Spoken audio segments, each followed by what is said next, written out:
Hi, everyone, and welcome to episode 607 of the People Behind the Science podcast.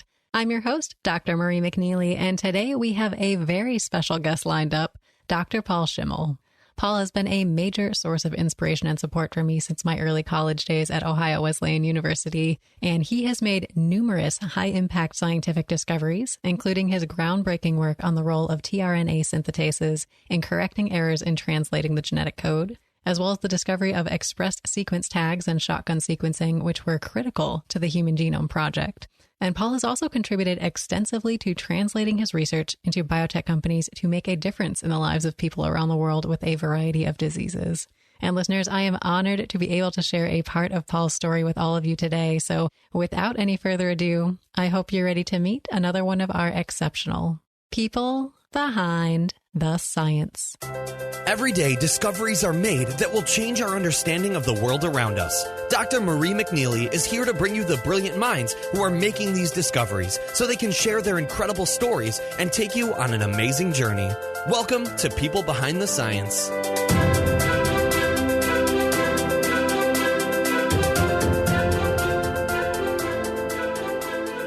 Hello, everyone, and welcome to People Behind the Science.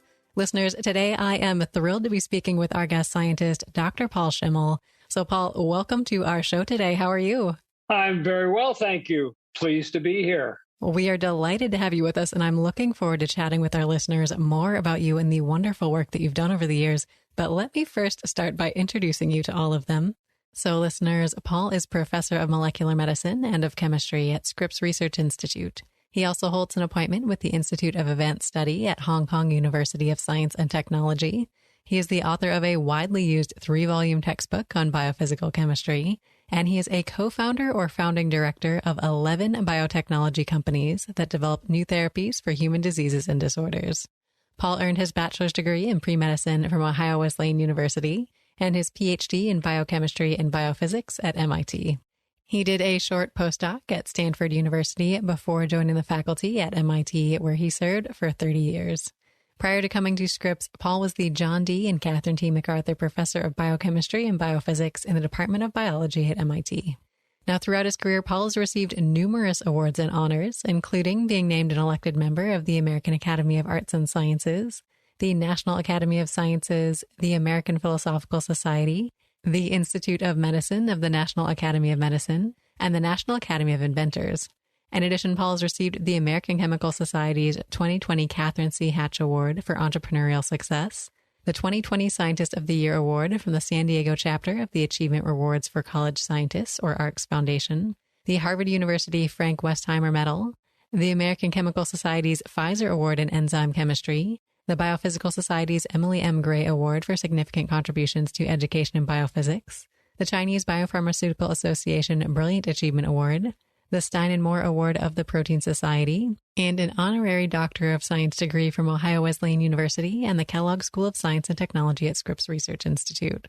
In our interview, Paul is going to share more about both his life and science, so let's talk about life first. Paul, how do you like to spend your time when you're not doing science? I love to get out on the water on my boat. Excellent. So is this a sailboat, motorboat? What kind of boating do you do? Well, I gave up on sailing. I found it was too much effort, and my wife felt the same way. So we have, for many years, had power boats. We typically, for the last 25 years, have traveled to the Pacific Northwest, about 80 miles northwest of Seattle, and then gone from there up towards Alaska through the Inside Passage. There's a vast archipelago there and many places to stop. We generally meet other people who also like to do this and get together for meals or just to talk to each other, go on walks and hikes, and then go on to the next port where we can explore more of the islands and the spectacular scenery in that area. We've done this for 25 years. And we're continuing. We just, even at our age, feel it's a wonderful recreation, very uplifting, and we're very impressed with the people there, the Canadian people in British Columbia, all aspects of it, which we find very special.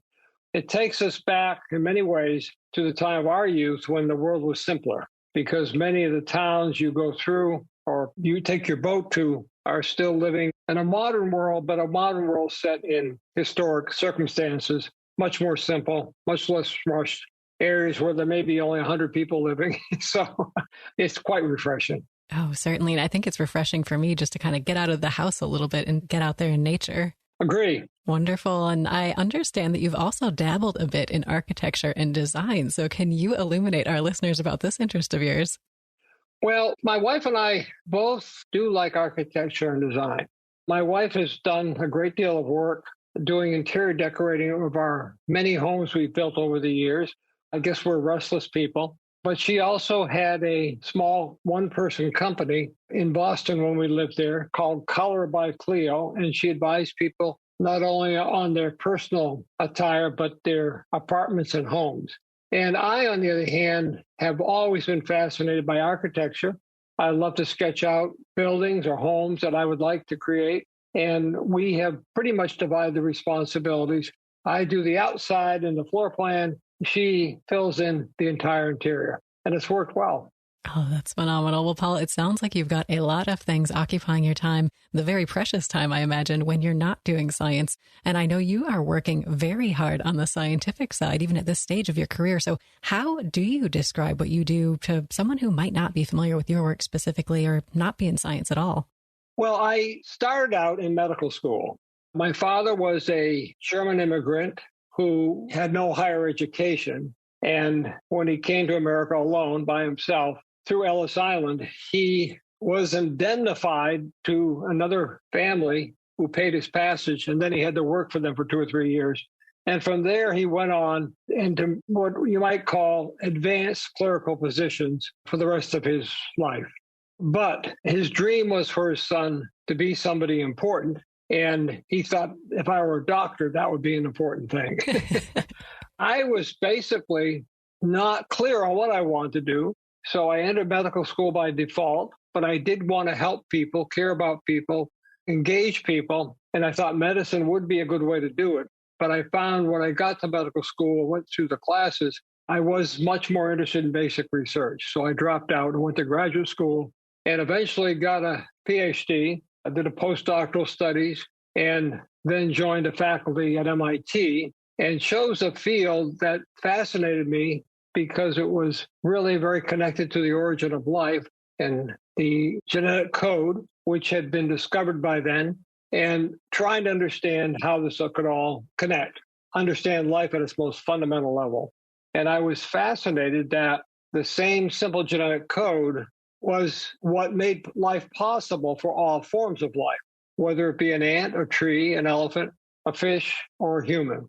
That is very simple. It has only 64 elements, but nature has managed to combine and use these in a framework to generate enormous diversity, unimaginable diversity. So it goes from something very simple to something very complex. In all of that is medicine, understanding the human and all living systems. And as that proceeded, that study, I realized more and more we had a great opportunity to apply what we learned to humankind and do basic research that could inform more about the human organism and how we might intervene to create medicines that, in my case, would be more based on natural processes that use natural proteins in the bodies or mechanisms that were closely aligned with those proteins and other molecules. So it's very exciting. I've loved it. It's very uplifting. We've published many, many papers in the scientific literature and also use that as a basis to initiate enterprises that could translate that information into viable applications. So I cannot imagine a life that I would enjoy more. I would do it all again the same, I believe, and I just wish it could go on forever. Well, Paul, I love how you've got this fascination with basic biology and you're really combining that with taking your research then to develop new treatments for really a wide variety of diseases that you've worked on over the years. And I'm curious, for someone like you who's made a lot of exciting discoveries, doing a lot in the lab, doing a lot in the biotech space, I think motivation is so important and it can be difficult to come by when it feels like things are going poorly. So do you have a particular quote or a saying or just a force that really keeps you motivated over the years? I do feel that there was a very famous coach at UCLA called John Wooden, who had some wonderful quotes. And he was voted many years ago by ESPN as the greatest coach across all sports for all time. Wooden was the coach from, I believe, about 1950, roughly, to 1975 for the UCLA Bruins basketball team. They were a very poor performing team for many years. They brought him in. I believe he came from Indiana and played basketball in Indiana, but he was highly inspirational. And he, in those 25 years, took UCLA from being nothing to consistent champions. I believe in those 25 years, they won 10 NCAA national titles, #1 college team in the country. After he retired, I believe UCLA from 1975 to the present day has only won 1 or 2. I was very impressed by that. And I've seen this over and over again, that the leadership of enterprises is really the driver of enormous success. So it motivates me to study their philosophy. And Wooden had many quotes, but I felt everybody needed to hear was that he believed effort beats talent every time. And that really reinforced in me the idea that nothing works just because you want it to. Nothing works unless you do. When you go to sit on your laurels, you sit on a chair that's not there. There was a football coach at, I believe, the Crimson Tide, Alabama, Bear Bryant. Very similar to Wooden in that he was a spectacular success coaching that team in football. And this went on also for about 25 years and similar record of enormous number of championships. But he was asked once, how do you choose boys in high school to come to Alabama and have a chance to play on your team? And he said something very similar to what Wooden said. He said, I take my boys and I put them in 3 categories in my mind. The ones who are good and know they're good. The ones who are not good and know they're not good. And the ones who are good but don't know they're good. He said, those last ones are the only ones I'm interested in because they're aspirational. They have the will to make the effort. If you're good and know you're good, it's very possible by the time you get there, you're so used to being successful without really making the effort that you won't make it. But the ones who are aspirational will make the effort. Those are the ones that will do very well. So I always remind myself of that kind of thinking, that really without effort, nothing's going to work. At the same time, I learned through a lot of effort that it's a source of fulfillment, a fulfillment you can't get any other way. Definitely. I think there's nothing better than celebrating something that you worked really hard for. So I love those quotes that you mentioned. And you specifically mentioned some really remarkable coaches there. And I think these people would be great role models. And as a scientist, you encounter a lot of phenomenal people throughout your career. So for you, Paul, are there particular people that really rise to the top of your mind as mentors or role models or just people who had a big impact on you? I would say that 2 teachers in my youth were very influential, with probably not even knowing, at least in one case, they were influential. I was pretty much a kid who lived on the streets. I had no interest in school. I was not a good student. The guidance counselor in the high school told my mother that he's not college material. Oh, no. My mother was furious, but that's what they said. Mm-hmm. And I thought, well, they might be right. Because I didn't care about school. The last thing I cared about. I didn't read. I mean, I could read, but I didn't want to read. I didn't read books. But I landed in a mathematics class in high school. And spontaneously, I found it very interesting, fascinating. And I remember at night when I was about 16, 17, typically go out and carouse around with my friends. We could drive by them. We had cars. And we'd chase girls, or we'd go to a sports arena, or we'd get together in somebody's basement and play poker. This was pretty routine for someone who's not interested in school or studies. But I do remember clearly, it told me a lot about what was happening inside me. Getting my usual call, Paul, we'll pick you up 8 o'clock. It was like a Wednesday night. And I said, no, I'm not going out. What do you mean you're not going out? I said, I'm struggling with a math problem here I got from a teacher. And I'm much more interested in working on this. And that was transformative. The teacher, it turned out, believed I was good at math, even though I didn't know it. That was a huge piece of insight for me. And as I went on, I found the same feeling in physics.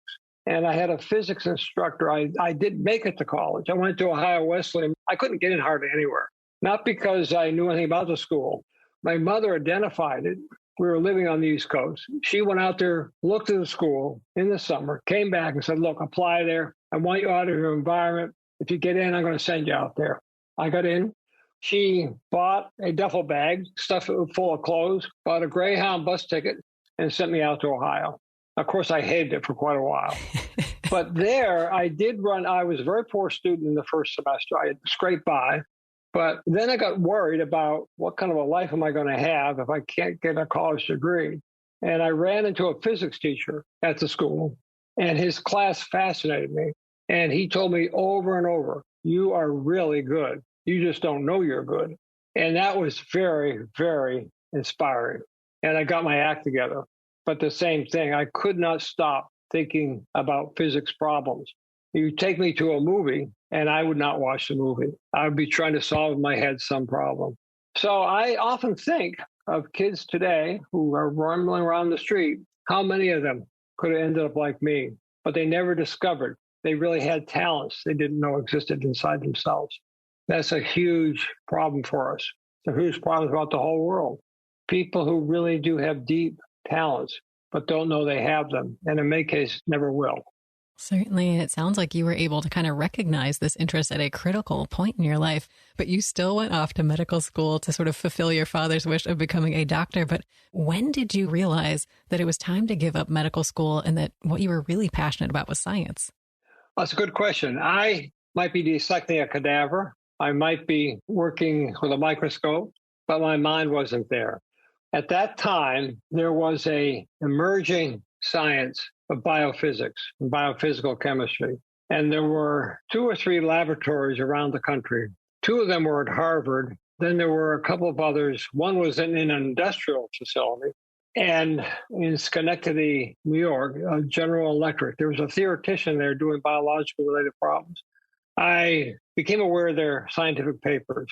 In those days, there was no internet, no PDFs, no nothing. But there were journals stacked up in libraries. I go there and I fish out these papers, and I couldn't put them down.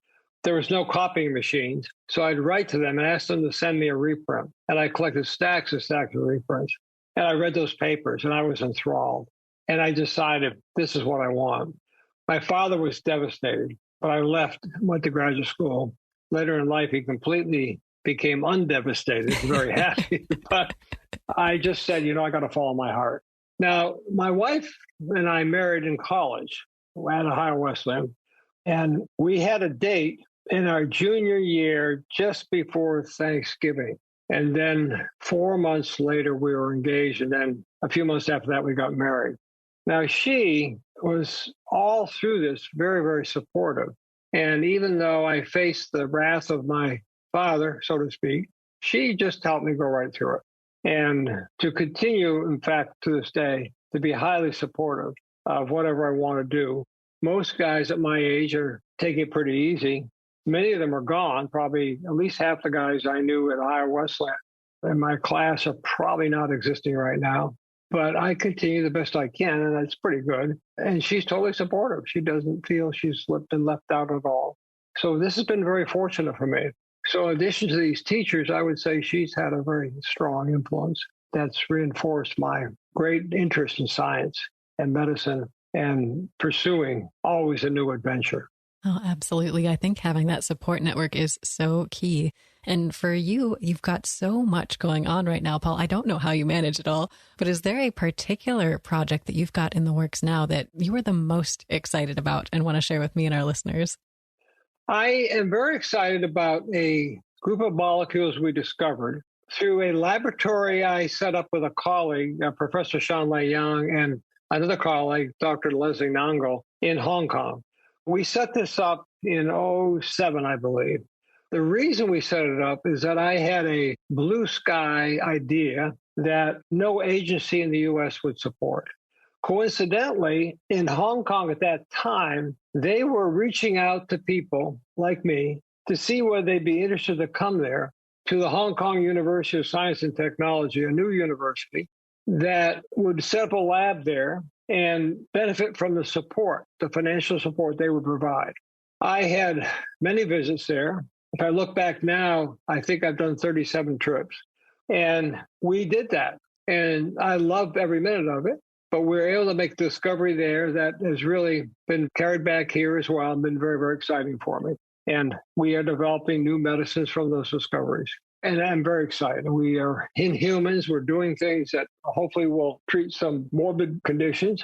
In addition, I've been very blessed with having colleagues who want me to work with them. They're almost always academic colleagues on starting venture finance firms to explore new areas often of their science and to develop applications in that case as well. And those continue. I'm participating in 2 brand new enterprises, not only as a founder, advisor, investor of my own monies, but mostly because I just love it. The new things, the new stories that are emerging, and the enormous impact that potentially we hope will have on humankind. So I'm excited about all of this. The new molecules we discovered that we're deeply working on, and particularly Professor Young at Scripps, but also Dr. Nangle at Atar Pharma, a company I started that has been struggling for years, but I think we're finally getting some traction by using these new discoveries for human condition. And the new ideas that are brought to me, I'm working on 2 of them right now, which we're raising large amount of money for, go in yet another direction. So I can't keep up with it all, but in some ways, as my wife would say, you don't want it any different. You don't want to keep up with it all. You want to be oversaturated all the time. Being busy can be fun, I can say. Yeah. And now, Paul, I know in these endeavors, you have overcome some remarkable challenges, both academic research-wise, as well as in this biotech company space. So for you, was there ever a time in your life where you just felt like everything was failing, everything was falling apart? And if so, can you tell us about it and maybe give us some insight into how you worked through it? Well, I felt that way many times. I think my main education for moving ahead in life was outside the academic world.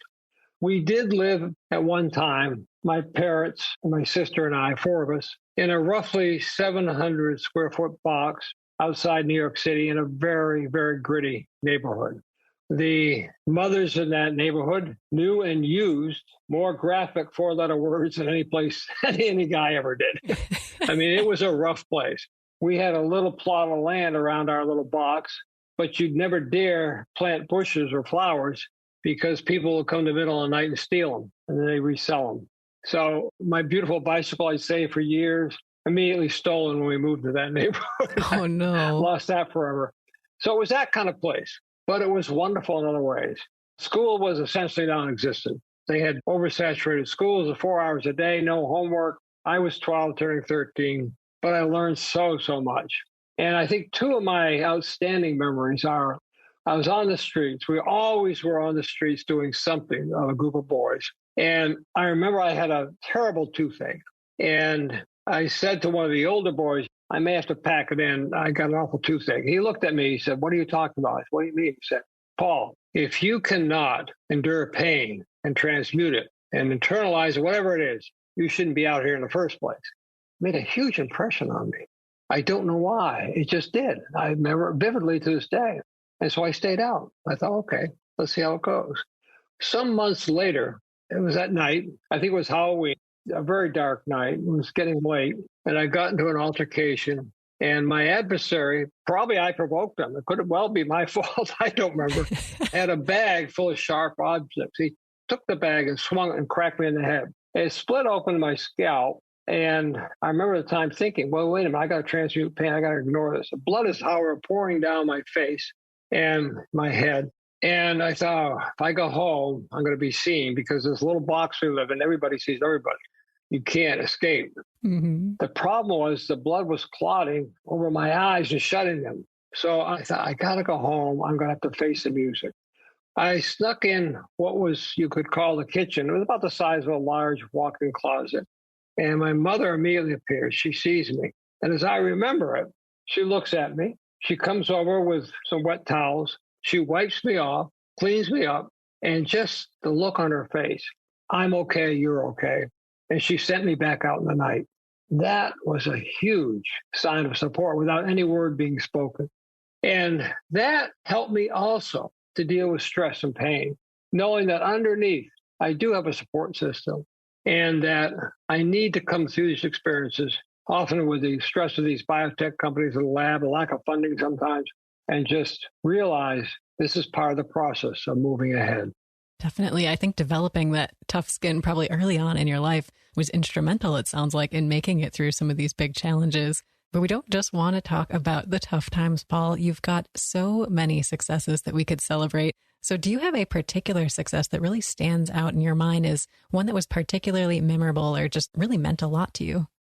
I think what means a huge amount to me is what I call the realization of the impossible dream. When I was at Ohio Wesleyan, I think I was in my junior year, maybe, Time Magazine and Newsweek featured on their covers an article about MIT. MIT was something I never even thought about in high school. It was way above me. There was no point even thinking about applying. My application would go in the trash bin. Well, you had those counselors telling you weren't college material, right? I found the articles fascinating. What fascinated me was the sense of the students and faculty being not only very intelligent, but intense and passionate. And as they said in the articles, the expression of students is tech is hell, MIT is hell. And I said to myself, I'd love to be there. I want to be in a place which is full of intensity, but I'll never, ever get there. Full of intensity and passion. By now, I was getting more and more interested in science, but didn't have any path. When I went to medical school, my academic performance was getting better and better and better. And while I was in medical school, I learned there was a graduate program in life sciences at MIT that was very top rated. And it was a cold winter day.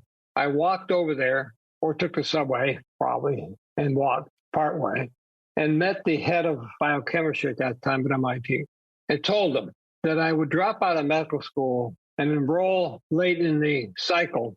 I'd miss a lot of previous classes of the existing classes. I was in the middle of the year, and if they would admit me. And I said, I'll drop out of medical school now if I can get in to start a semester with you in the middle of the year. Well, they called the medical school. They talked to the department chairman there. They did their deliberations, but I got an invitation. I was blown away. Oh, wow. So I dropped out. Then the main entrance to MIT, the history, is at 77 Massachusetts Avenue. I'll never forget it. I walked up the steps, these long steps before these big Grecian columns. I entered the main entrance hall, which is tied to one of the what they call infinite corridors. The corridors go on and on and on, one direction. I wasn't in there a minute, and I felt I'm home. I'm where I want to be. I hadn't even taken a class there. But the reason was the sense of purposefulness, the pace of the people walking. Everywhere you look, there were signs of science and engineering, just this total absorption and people moving fast through the corridors. You could tell they were on to the next thing. That is one of the most memorable experiences of my life. To imagine beyond that, years later, I'm out at Stanford doing a postdoc. They would contact me and ask me if I would interview for a faculty position there. And then I ended up on the faculty. To me, that was an impossible dream. I didn't even think of that back at Ohio Wesleyan. I never even thought of going there then. I just thought, wow, that is a place. That is a place. But here it all happened. So that to me was quite powerful. And it changed my life. I learned so much. Absolutely. I love this sort of you've made it moment that I think some of us experience sort of when you get that first job, when you get into graduate school. And I think that is really motivational, really inspiring. And for you, you were at MIT for about 30 years. So what was it like being part of that community for a large part of your career? It scared the pants off of me in the beginning. Everybody's so smart. Everybody's working 24/7. And I just found it overwhelming. I really did. And then I realized that the people, they were competitive, very competitive, but a lot of it, they were competing against themselves. They just had such high standards for themselves. And you were also dealing with that these people just had such high standards.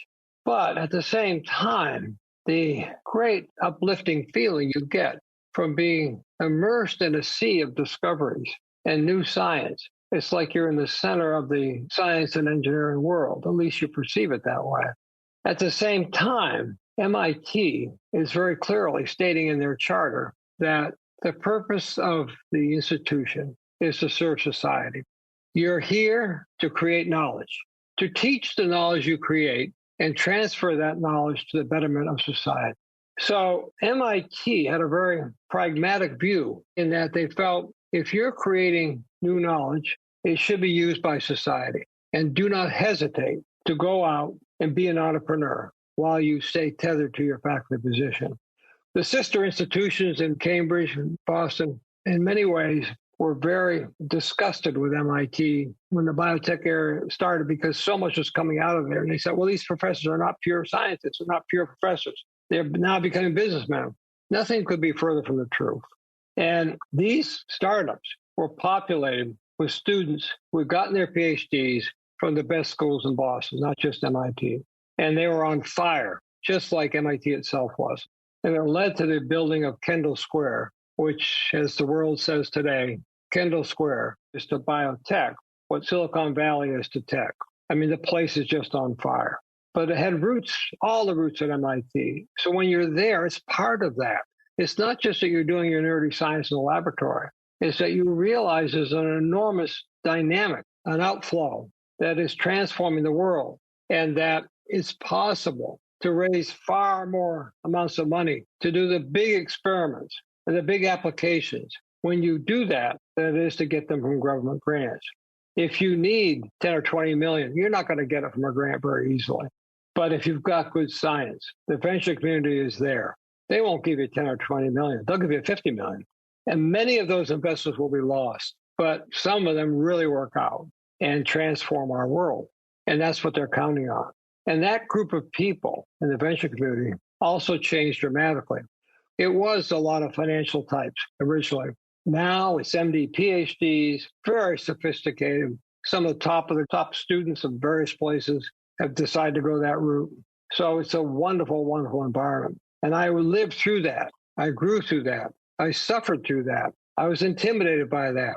But I remembered that at the end of the day, what gets you there is the will to make the effort.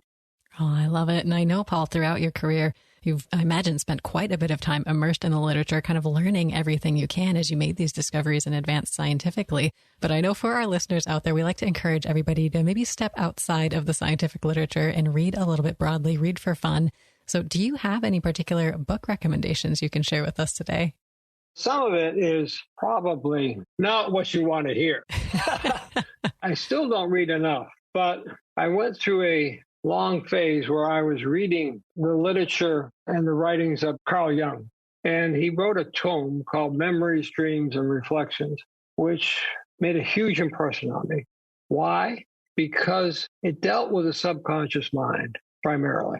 And he and Freud were at odds a lot, and Adler had and other people. But my interest there was that I felt that the subconscious mind, which Einstein believed was a much higher source of intelligence as well, I felt connected us to so much more than what we can see and hear. And if we can understand our dreams and not be afraid of them, not suppress them, but face them squarely, we will grow and grow and grow. So I began recording my dreams, the dreams that I call shock and awe, the dreams that come out of nowhere and just stun you. They may upset you, they may not, but there are a lot of dreams which I call shot noise, like in physics, just noise in the system, fine, everybody has it. Mm-hmm. But every now and then one of these big ones will come along, and I write them down. So I got very much into reading in this area. And at the end of his life, one of my colleagues at MIT was a very distinguished scientist. He was also an advisor to the Pope in Rome and all these places around the world. Before he died, he told me, Paul, I'm going to tell you something. I said, what's that? Did you know that since I was in my 20s, I wrote out my dreams, and I still do? I looked at him. I couldn't believe it. I said, wow, you're kidding. Wow. I said, I do the same thing. No, he said, it is an enormous pathway to growth, but you have to really stick with it and not be afraid of it, because there are things in there that can be scary, but you can then get into it, begin to understand. So you asked me what I do to read, favorite books, whatever. I continue to search for material that will help me to grow. And I think that the things of this sort, I continue to want to find and work with and learn more about. But it's pretty hard to beat the original, what you might call founders of the field of this sort of thing in their writings. I haven't found a great deal in modern writing in that area that has impressed me. The other writings I've loved is a 19th century philosopher, Ralph Waldo Emerson. I think it'd be very hard for people today to probably follow the language of that era. One of his essays is called Self-Reliance. It knocked me over. I probably read it at least 30 times over the years. I just felt that it was something unbelievable and so much full of insight. There is a phrase in there which is so real for this discussion in science. And he's really, in this case, trying to make people think that the rational mind is such a great gift and be sure you tether yourself to it. So it goes something like this. I don't have it in front of me, so I'm just trying to remember. Use all that is called fortune. Most men gamble with her and win all and lose all as her wheel turns. But you leave as unlawful these winnings and deal with cause and effect, the chancellors of God, and thereby live forever after out of fear of that wheel as she rotates. I felt that was just so powerful. And that's one of my favorite quotes also. The other things of that sort that I like, Beaumont and Fletcher, writers of the Shakespearean era, they wrote a play called Honest Man's Fortune. I love what they wrote. Man, generically, be a woman, man is his own star. And the man who follows an honest and a true life commands all light, all influence, all fate. Nothing to him happens too early or too late. Our acts, our angels are, for better or for ill, our fatal shadows that follow us still. Now, before he died, I had another colleague at MIT named Govind Khurana, won the Nobel Prize in medicine for his discovery of the genetic code. He and I, from time to time, have lunch together. He was quite a bit older than me. And gradually, as we got to know each other, he was a very private man, share with me some of his thoughts and personal matters. A few days before I left MIT, he called me to his office and said, Paul, I want to have lunch with you and chat. And he then pulled books off his bookshelf, opened up a page, and out would fall a slip of paper. On that slip of paper, he would have a quote that he found very meaningful, deep meaning. He was raised in an illiterate village in India, so he'd come a long way, but he's very spiritual in the process. And he read it to me. And you can see I responded pretty nicely. I wasn't just being nice, I really found it very moving. So he said, what moves you, Paul? So I cited that, I just cited you, from Beaumont and Fletcher. It's the epilogue to Beaumont and Fletcher. He was riveted. Oh, wow. So the next day, I'm in my office, and a knock on my door. It's him. He said, Paul, could you write that down for me? It deeply grabbed me. So I did. So these are things, when you talk about reading, I'm interested in these kind of things. I'm a terrible reader. I am reading some things like David Sinclair's recent book on lifespan. It's very good. David did a very nice job. I know him quite well. It's about aging. And I will do that from time to time with a number of things. I felt that Devil in the White City was a fantastic tale and scary as heck. Makes you wonder what's going on in the subconscious of that guy Holmes. Mm-hmm. But fundamentally, I'm more interested in the material I referred to you. Definitely. Well, great recommendations for us, Paul. And I know we've touched a couple times in our conversation about some of the opportunities you've had to travel. And this is a phenomenal perk of being a scientist, working with people from all over the world and traveling to share your work. So do you have a favorite place that your science has taken you? Hong Kong. I love the energy. It's New York on steroids. Oh, that's phenomenal. And you've been there several times. You mentioned 30 some times. Yeah, it feels like home. Very cool. So if our listeners are lucky enough to go there someday, what is something they must see or do? Well, I have a lab there, and I love that. But there's a lot of history there. There's the British history and the British architecture. But there's also some parks there. There's a huge Buddha monument there, one of the biggest, I believe, in Asia. All kinds of markets there that are very robust and energized, that are just fun to go through and barter with the folks. No, it's a fun place. People there are also very purposeful. Energy is over the top, and it's the best food in the world. And you can eat a lot of it without getting heavy. It's a lot of vegetables and tofu and so on, but they have a way of doing it that makes it super duper. Oh, wonderful. Well, it sounds like a phenomenal place to visit. And I know as a scientist, the research is very important. Travel and working with colleagues is important. But oftentimes scientists get these stereotypes that maybe aren't always true to life. So we try and point out some of the human moments in science, whether they're quirky traditions or just funny or fond memories you've shared with your lab. So do you have an example, Paul, of one of these human moments in science that goes against some of the stereotypes? I remember getting into a big argument with one of my postdocs who had made an observation I felt had to be wrong. And it was a Japanese fellow, Kei Wakasuki. And I said, well, I don't believe it. Do this, do that, and so on. And he came back about a week or two later, and he did what I told him to. And I realized he was right. It was just a fantastic feeling. We had made a major discovery, and I was so excited. And I was so sheepish, too, because I didn't get it. Well, Paul, I love this story about this experience with your postdoc, because I think it does go contrary to the stereotype that people have about scientists always being right or scientists always knowing the answer. And I think that's just simply not the case. And this is a perfect example of a situation where you were wrong and you admitted it and you could move on from there. And I think that is critically important in science. And Paul, we've covered a lot of ground with you today, and I'm sure we've piqued interest in some of our listeners out there. So listeners, if you want to learn more about Paul, his life, and his work, just go ahead and Google him out there. There are great websites at the Scripps Institute at MIT and some wonderful YouTube videos of presentations Paul has given. So Paul, it's been such a pleasure to have you on the show today. I've loved talking to you. It's been a lot of fun. You're doing a great job here. Your exciting podcast. I've actually gone on the web, and I think you've done marvelous. It's been a privilege and a joy to talk to you. Oh, well, thank you, Paul. It's been an honor to have you here today. And listeners, wonderful to have you here as well. We'll see you next time on another episode of People Behind the Science.